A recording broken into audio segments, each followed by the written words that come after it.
Hello, this is R Rats with Team 45 League, analyzing the game between King of Kings and KW Winner. This was played in Team Event 53, Round 4, in the under 1800 section. Let's have a look. Okay, before we get started, I noticed there's a pretty big rating discrepancy here, 350 points or more. So, objectively, in a team tournament, the logic says win with white, draw with black, and winning with white here might be a little difficult. So a draw might not be a bad result, and let's just have a look and see what happens. Okay, C3 Sicilian, and the game should lead to equality. And this looks book, I kind of know. When I say I don't know book, I don't know it in great detail and every variation and sub-variation. I know the general ideas of them. Okay. So this looks pretty normal. Okay, so now black has willingly parted with his bishop pair, and he's unisolated white's pawn on d4. But white has what we call a pair of hanging pawns. Now, that's not a disadvantage. It could be. It just depends on how the position plays out. Let's just weigh a couple things here before we go any further. Okay, both sides have 3 pieces left on the queen side to develop. Everything else is out. It's black's move, so he can take a slight lead in development by moving his knight or his bishop. Okay, but of course white has time to catch up, so we're not worried about that. Let's talk a moment about the hanging pawns. Okay, hanging pawns can be a weakness because one of them is not going to have another pawn to defend it. Okay, so right here they're in an ideal position, I guess. They could go up to the C3 pawn can go to C4 at some point, seizing a lot of squares, but then both can become targets, and they need to be developed with protected with pieces, and that's usually pretty easy. Rooks can sit behind them, minor pieces can support them. The white bishop on c1 could go to b2, and later white plays for c4 and d5, and suddenly the dark squared bishop springs to life. There's a lot of possibilities with them. Just because you have hanging pawns doesn't mean you're going to lose the game, and the hanging pawns don't cost this game. Okay, so okay, that's fine. Now white still has 3 pieces developed. Technically, when you castle kingside, you have developed your rook, but there's an argument whether it's really developed or not, because it depends on what activity it's going to get. In some cases, you keep the rook on f1 and it operates on the f file, so it's developed just fine. And in other cases, it needs to actually develop again. So in this type of position, it's okay to call that a developing move because it does put it on a better square. But white still has 3 pieces on the queen side. And notice, here's my theme that I like to bring up every time, or every time I notice it. We see the queen rook and queen bishop on both sides still sitting at home. And the age-old question is, how long do your queen rook and queen bishop stay at home? You got to get them out. Okay, looking at the clock, white's basically playing on increment time, black a little less so because he's gained some time. So let's see how that changes. Okay, so now black is doing a little redeployment. What's his plan? Either maybe knight g6, eyeballing with the 2 knights on f6 and g6. They're hitting four squares in white's 4th rank, and then they're hitting a couple more on black's 5th rank. So they've got some mobility and potential to attack, but really white's not going to get attacked in this position because his king side is completely intact. Okay, so let's go on, and this makes sense. It's a developing move, and it pins the knight, and it requires black to pay attention and deal with that. Is the bishop well posted there? Well, yes, it is. The idea I mentioned earlier, putting it on b2, is a latent idea where you play for a c4 and d5 break, and that's something that's down the line. White's not ready to do that yet, especially with his development still back, and the bishop can still come back to b2 if this idea comes up a bit later. Okay, so now black in turn develops his rook. Now white's actually ahead in development. He has two pieces that need to come out, the queen and the queen rook, and black has two, the queen bishop and the queen rook.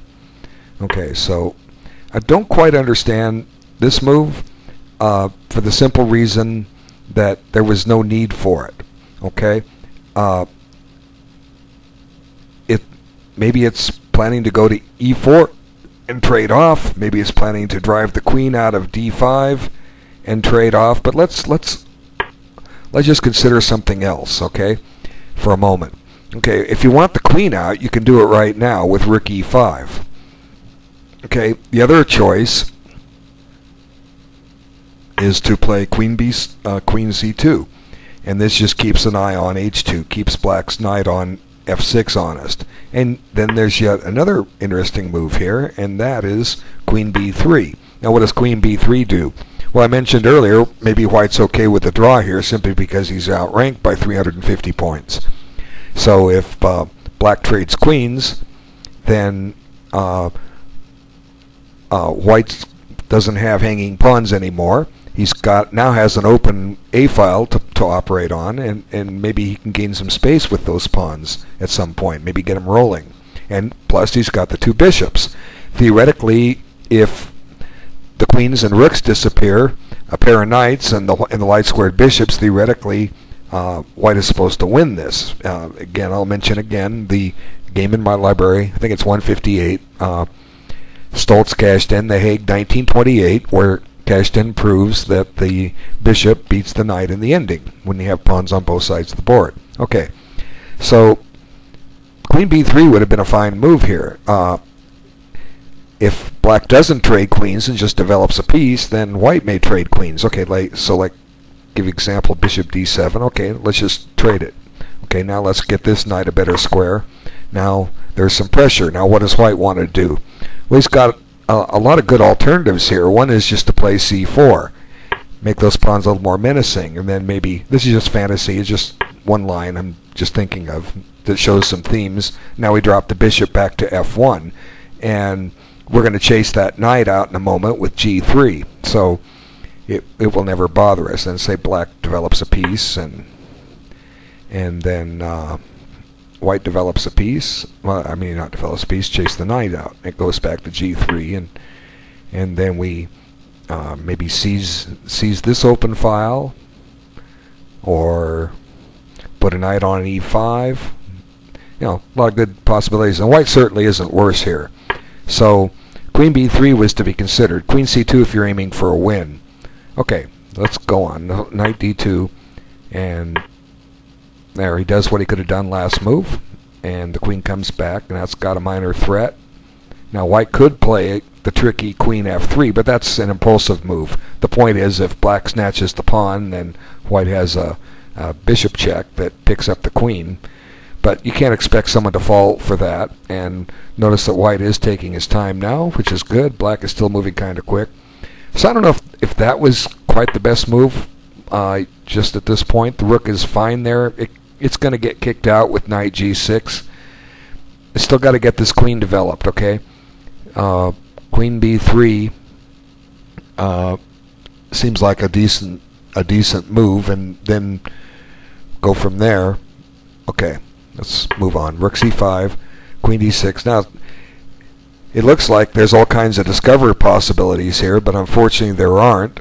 But maybe we could set something up. I mean, the first idea that runs to my mind is to either play the queen to b3, and the second thing is to play the knight to c4. And the idea of queen b3 is it pressures b7, and the rook is threatening to run somewhere. We don't know where yet, but it's, if anything, queen b3, the idea, let's just spend a move for black so I can make it white's move in this position, and I'll show you my point. If anything, we can send it there, okay? And what this has the effect of doing is there's some tricks here that black's got to be careful about. e7, okay? Watch. Where's the queen going to go? If it can't go to c6, it can't go to b6, well, it can, and it can't go to a6. It can go to f4, maybe attack a knight, but the point is, let's just put on f4 so it attacks the knight. The point of this whole mess is that white takes this rook, black takes back, and this knight is hanging. So then there's even more hanging here. A lot of stuff is hanging. Wow, look at this. And like I say, this is only possible because I burned a move for black just to show you what white was threatening. Black has ways to defend that, and I'm not sure what they are exactly, because this is a threat to make a discovery. I guess black could always put the queen back on b8 as he did in the game. But anyway, it's just a possibility.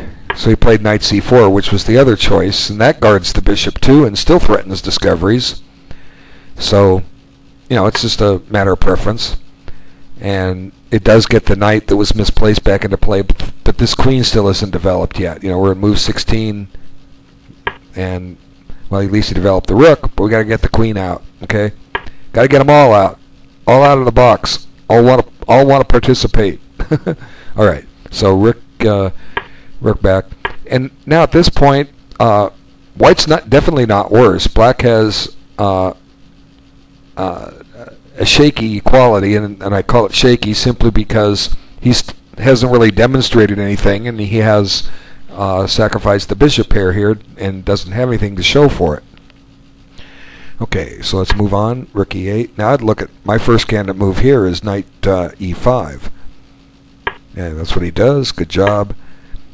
Now white could consider just playing for a two bishop versus two knight ending. Just take his bishop. Okay, what's wrong with that? I'm not saying it's the greatest move, but it certainly has potential. Okay, you got to deal with c3, but that's easy.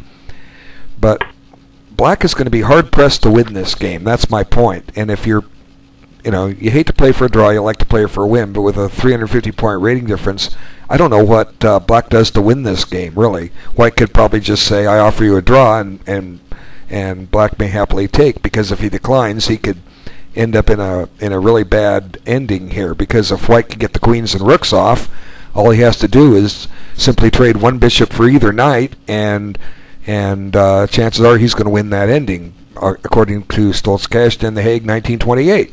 Okay, so anyway, what happens though is white starts down a little downward path of making some second and third best choices. And the first thing this does, and it doesn't seem dangerous at the moment, but it instead of picking up the bishop pair, it did double black's pawns, but they're not that weak. The black pawn structure is fine. It also opens up the h-file, and it doesn't look like black's able to utilize that at all, but actually the way the game goes, black is able to utilize it. So suddenly black got something out of nothing because white didn't make some proper choices. And here's the next one. Okay, white's got the bishop pair, and I've spoken about how it could be used, and now he's just going to surrender it. And the game's still even. White shouldn't lose, but black's suddenly got a little bit more than he should have had out of this position. And now the point is, now that there's a square here the king can go to, so that the rooks can swing over. And then white might be in a little bit of trouble here. Okay? And we'll see as we go on. Okay, rook e3. Now, maybe white's anticipating playing rook h3 and queen d2 and queen h6, but that's 3 moves away. Black has time to deal with that. Okay, so he starts dealing with it immediately. And maybe white's a little reluctant to play rook h3 simply because of the e5 trick. And that was covered by the discovery, so we're not too worried about that. But now white plays kind of a peculiar move, in my point of view. It's something he could have done much earlier when it offered a queen exchange. Now what white has done is moved his queen where it really doesn't attack anything. Not a single thing. And it doesn't even suggest how white wants to trade queens. It's defending a pawn, but why should white be defending? Okay? Let me just suggest a better move right here and now. Okay, bishop e4. Now this is perfectly logical. What it does is it attacks a rook and it defends the pawn at the same time. And if black wants to make exchanges, white can just finally develop his queen, and if black pretty much has to trade at some point somewhere because his bishop is now pinned, and I can't for the life of me figure out how white's going to lose this position. He's centralized, everything is mobile, and black's pressure on the H-file is kind of cut to a minimum here. There's just not going to be much for black in this position. So anyway, let's go back to what he did. Queen b3. Now the queen has vacated the queen side, or the king's side, so the kings could get a little embarrassed here in a minute. And now this is fine. Go out, get the bishop traded, something I just suggested. And this looks logical. There was no hope on the b file, but we can double on the e file and restrain e5. It still looks like white's okay. But you see, here's suddenly, like I say, a little ray of hope for the black pieces. Now there's a menacing threat. Now one way to deal with the threat is just take on c6. If you take on c6, black doesn't have time to come down here and take on h2 with check, because he doesn't have a way to recapture the bishop. So that just takes black right off what he was trying to do, and white doesn't have to weaken his pawn structure by shoving a pawn. So what does white do from here? Okay, well, he can sit. If anything, he just sits and has black try to demonstrate what his win is. He can also play aggressive. It's by preparing c4 and trying for d5. Now it takes a little work. You got to reshuffle a few things. White could also, now's the time to redeploy the queen or something. What about a5? The idea, or a4, the idea is to put the queen on b5. Now black may play rook h5 and stop that, but so what? White will just find a new plan, and as long as white doesn't even have to push a4, that might weaken the pawn slightly, but there's a lot of logical moves here that would have worked. So h3 in a way is just kind of like a little voluntary weakening that white didn't have to make. And black is still playing quickly. White is taking his time. Okay, so now black makes a threat, and there I think he should have traded the bishop. He moved it out there. Why bring it back? Just take it. Okay.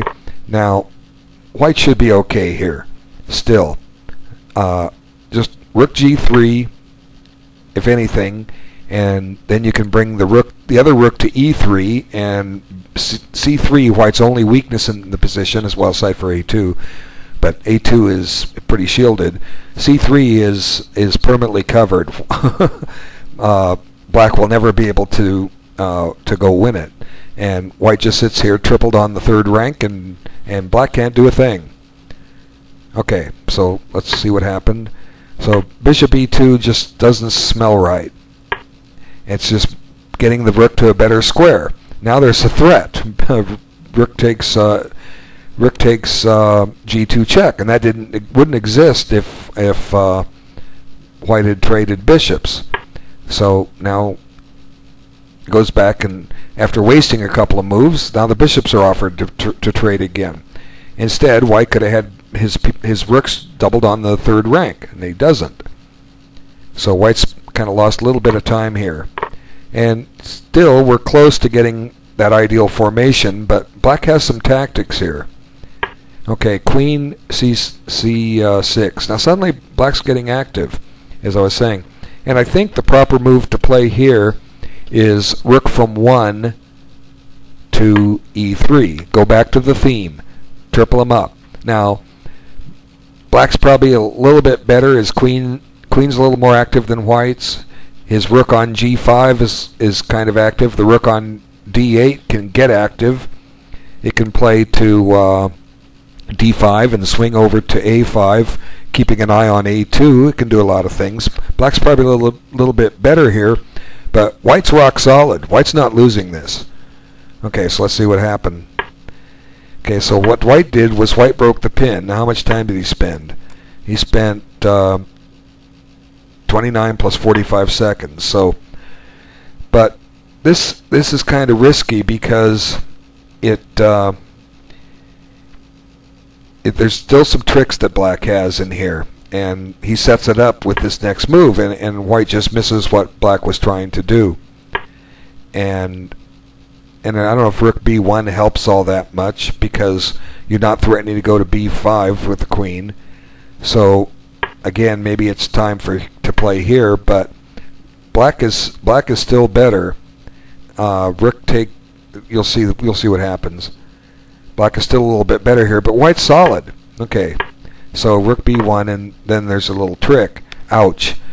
Okay, if king takes rook, you can see that rook g5 check comes, and the rook on f3 is pinned, it can't move. So white tried something else, and just got himself a little bit of trouble here with the ending. It's true white has 2 rooks for the queen, but black has this kingside pawn majority, and white's got his work cut out for him now. So now the logical thing to do is batten down the hatches and don't let black get anywhere. The game may still be drawable, but it's a little tougher fight. The way to do this is what I would play is my rook to b2 at some point so that a2 doesn't hang, then slide my king over to g2, and then double rooks on the f-file as quickly as possible. That'll neutralize to the best degree the black kingside pawns from advancing. Let's see what happens. So he does play the first move. Okay, good. And now f5. Now that looks like a natural move, but the rooks aren't working together, and you don't really. White doesn't need to play aggressive here. He's just trying to blockade and get a draw. So now a draw is white's aim. Playing for a win here, there's just not enough in here. So king g2. What does black do? Okay, his queen doesn't really have any entry points. If black can't play g5 here, he's going to drop f5. And if he tries to slow play it with f6, like I say, white just doubles his rooks on the f-file, and how does black break through? And it's very difficult to see. Now, it's an interesting endgame study. I'm sure there are winning methods that I don't need to go into because I would make this video 2 hours long. I mean, there's ways to do this for black. He can try to put the queen on e4, which is a nice square that at least pins the rook, but the rook isn't going to stay pinned, and then try to coordinate a plan of action where maybe the king has to go to e6 so that the g pawn can advance, and if white takes on f5 with his rooks, black trades his queen for the 2 rooks and ends up in a king and pawn ending a pawn ahead. And by doing things like this, maybe slowly but surely, black can eventually force 2 passed pawns. I don't know, but white could have done a little bit better here. But again, he kept making second and third best moves, and suddenly black's got some threats. Now this is almost the right idea, but you don't need to bring the king so far up. You need to get the rooks doubled on the f-file, and now it's almost too late, because now black is going to be able to get f4 check in, and white didn't have to allow that, and there it is. And now white just falls apart, walks into mate. But it's a tougher position to defend now, and I'm not can't analyze it all, but I'll just finish this off because the video is going over time. But I think this game deserves it, and it's unfortunate that white fell into this because he still had enough time on the clock, and it's a shame that black gets a point here because he took no time at all in this game. He's playing with his increment. It'll catch up to him unless he watches my videos and realizes that even though he's rated higher, you can't get away with this too long. Okay, so I guess it was a theoretically easy thing to see. The alternative is to bring the king back, but black's still got some good chances here. But then white's not without his own, h4 to split up the pawns, and it's still a fight. But But white apparently just didn't analyze all possible checks, because this check basically leaves white with only 3 legal moves, and 2 of them are drop a rook. So that leaves a king move. And then this check allows 1 legal move, and then we have mate. So white, I'm proud of you because you did take your time, but you need to take a little bit more here when the game got really critical. And you did have chances.